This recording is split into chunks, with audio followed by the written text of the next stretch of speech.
Hello everyone, welcome back to the channel. Today we're going to take a look at the Chicken Fried Toys Dime Novel Legends First Sergeant Michael Bell figure. Welcome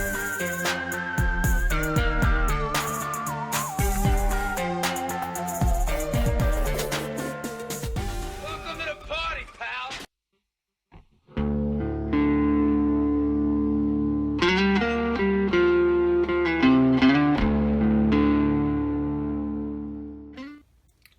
Okay, so here's Michael Bell, the first sergeant from the Chicken Fried Toys Dime Novel Legends. And apparently, from what I understand, this is an homage to Michael Bell, who was the voice of Duke from the old Sunbow G.I. Joe cartoon. And that is why he is, his deco is painted in these colors. And that is a portrait likeness of the real Michael Bell. I picked up, this is my second Dime Novel Legends item. I did pick up the Modern Texas Ranger not too long ago, so that video is on the page if you want to check that out. I'll leave a link to it right here. But I'm pretty happy with these Dime Novel Legends figures. They've been pretty good. I am a backer of the original Kickstarter. Still have those figures, all but one. But their articulation is really good. I would like to see them get into more military figures, which I know they have with some cavalry and some other items that are for, I guess, pre-order. They're coming in shortly. But this is part of their weird and wacky Western subline. They also have, I think, a Krampus, and maybe a Santa, and maybe a Wendigo or something like that. They're slowly rolling these guys out. I am interested in checking most of them out, but I definitely wanted this one because this to me is just a soldier. Looks like World War II type deco. These card backs are super sturdy. They always ship these guys in a really nice packaging, so you don't have to worry about anything getting smashed. There's some info on Michael Bell. You can read it if you like. It also states that, you know, his first sergeant, company info, and this was limited to 2,000 pieces. So I've got 3 of them here. I guess this little box here is, I guess Michael Bell, I don't know this for sure, but he does make the rounds at some of the Comic Cons and conventions and so on. And you can get an autograph there. That is for you to autograph right there on the bottom, or for him to autograph if you see him, I should say. I did get 3 here because I planned on having 3 different characters. So I did pick up this 2-pack of heads. Paul Newman and Robert Redford. They are supposed to be, or, you know, to look just like them from the Butch Cassidy and the Sundance Kid. So I will be changing out 2 of the heads, so I have 3 unique characters. But this is the packaging. I do like it. It's got the rope around the edge there. It does look like wooden siding with the image right on there. Dime Novel Legends Chicken Fried Toys logo. It does state that this is for an adult collectible, adult collector, and 25 and up.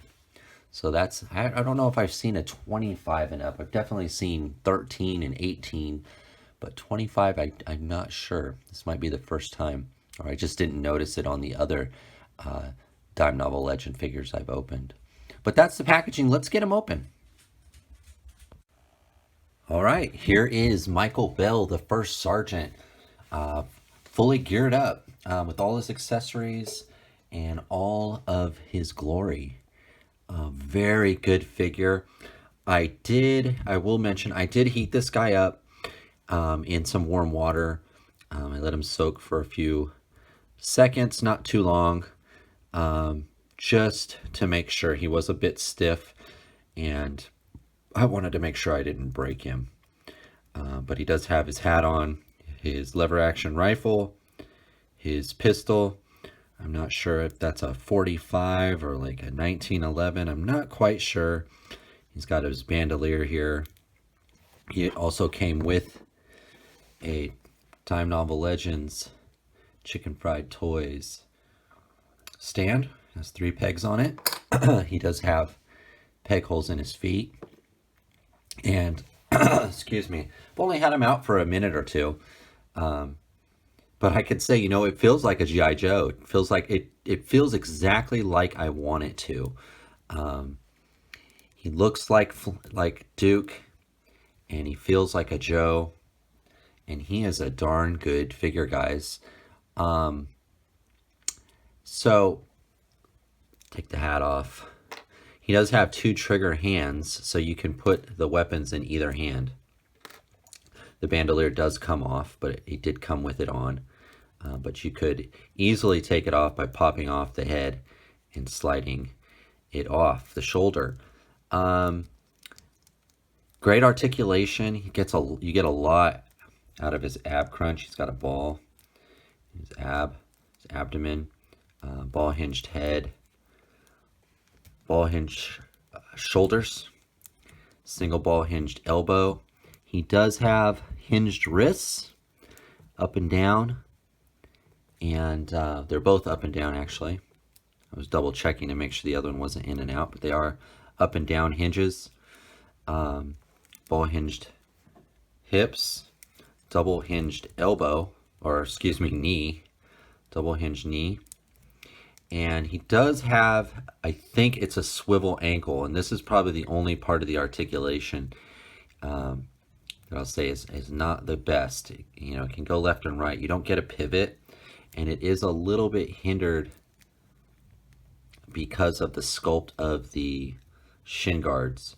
But it looks great, and you get a little play out of it, get a little up and down, and it does go side to side, so that does help when you're posing him.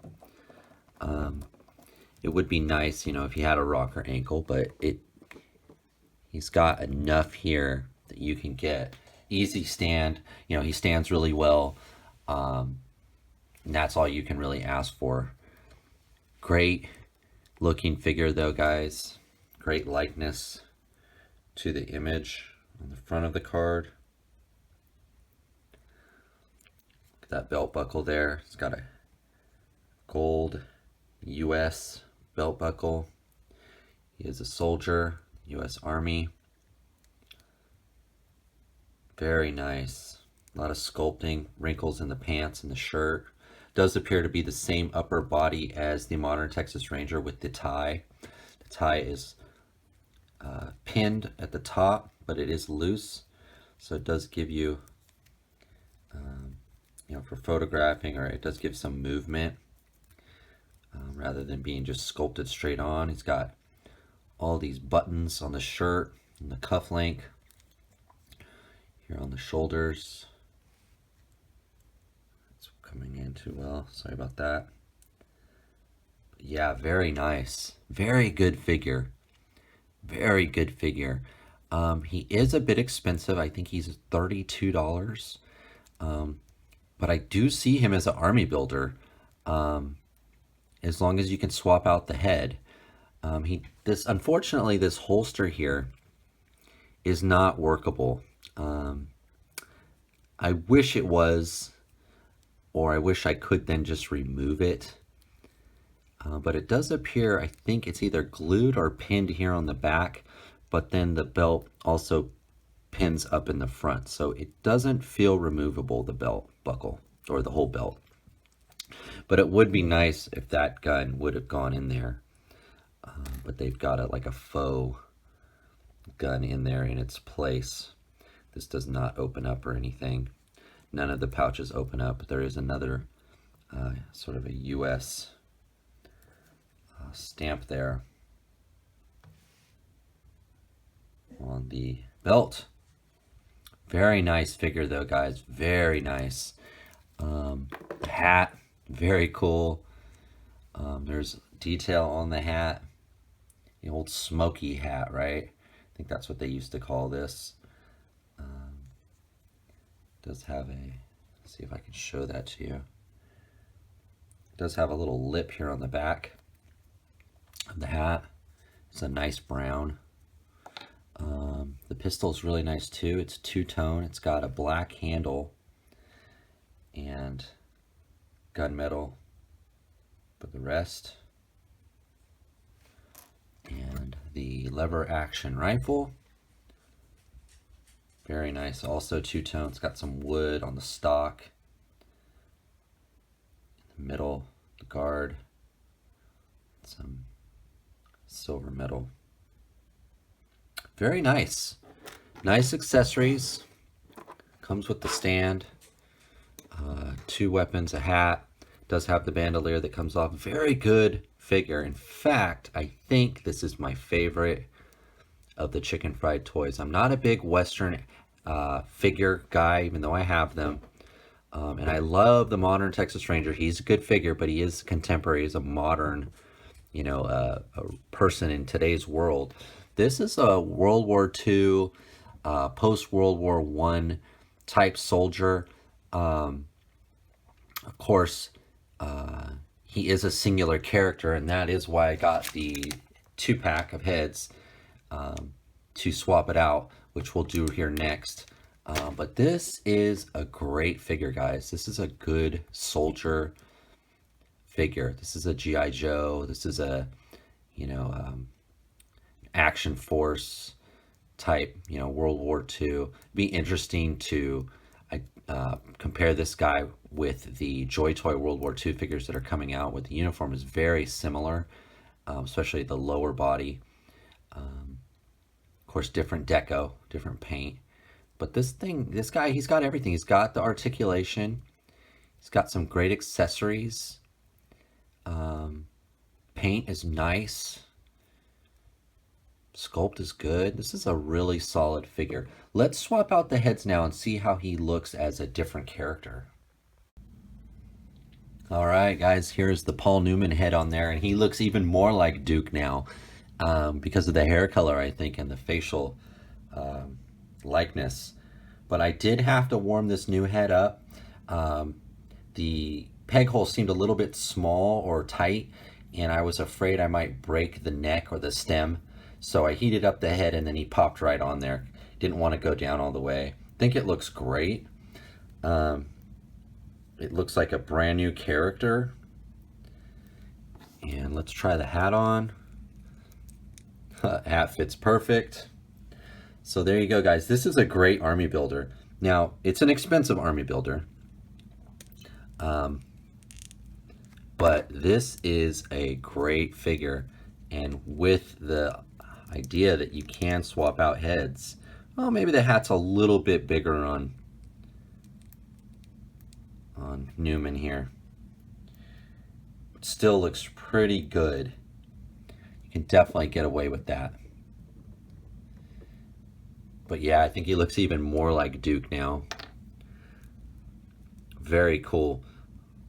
Skin tone is pretty close. It's not exact. I think it actually looks better on the camera, but pretty darn close. If not, you can't even tell. Very cool. All right, let's try Mr. Redford's head now. All right, and here he is with my final head that I'm gonna show him with, and I threw the bandolier over his shoulder just to kind of change him up a bit. That bandolier is really awesome. You can see all the bullets in it. There was a buckle there.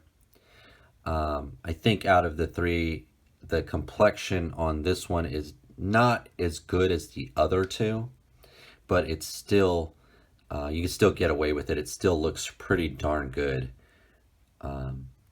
Just a solid figure, guys. And all these heads, they really do look like the actors.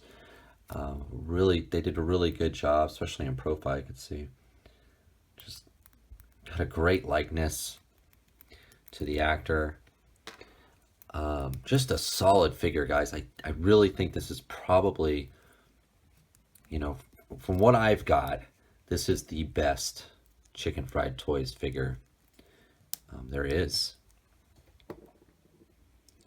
So let's stand him up right here. We'll move all these accessories out of the way. These extra heads. We'll just leave Redford on there and do a little size comparison. Here is Fresh Monkey Fiction's Chill Shot. Really like this figure. See, they're right in line with each other. Here's the Boss Fight Studio the purple Phantom, the purple version.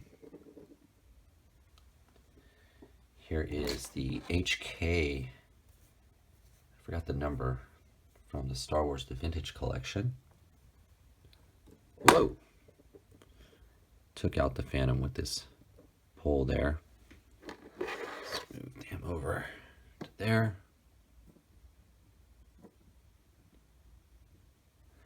And here is Acid Rain World Anubis, who is a very tall figure for the 1/18 scale.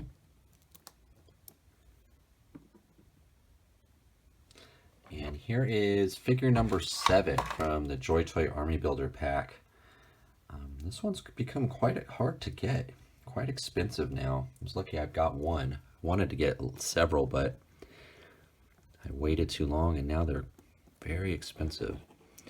But this is a Joy Toy figure number 7. I just thought of this guy's like the Secret Service one. Let's see, he doesn't want to stand for me. There he goes. But you could see right in scale with all of these 1/18 375 figures, and as good or better than any of them. Of course, the Acid Rain Anubis, premium figure, but all of these are very, very good. And I think that Mr. Bell here, Michael Bell, First Sergeant, fits right in. Like I said, I think this is the best figure that the Dime Novel Legends has done. And I would like to get a couple more. Like I said, they are a bit pricey, but they are limited. It's a limited run of 2,000. They are an independent toy maker, and they're doing great stuff. This figure is no exception. Love the accessories. I love the swap out of the heads. And they have many, many heads to choose from, many weapons packs, many accessory packs to, for all their Western stuff that would all fit on this guy, because they do pretty much use all of the same parts and pieces. All right, so that's the overview, guys. This is definitely a pickup. I wouldn't hesitate because there's not too many of them. I think last I checked there was under 900 left, so they're more than half gone. I don't know how often they refill, once they sell out. But definitely a great figure. I'm really hoping that this weird Western Tales subline really takes off and they give me a lot more figures like this. As much as I love the Cowboys, I love a soldier. I love G.I. Joe. So this is a perfect figure for me. All right, so I'm going to take a few more pictures on the way out. Please remember to like, comment, and subscribe. Thank you for watching. See you next time, guys.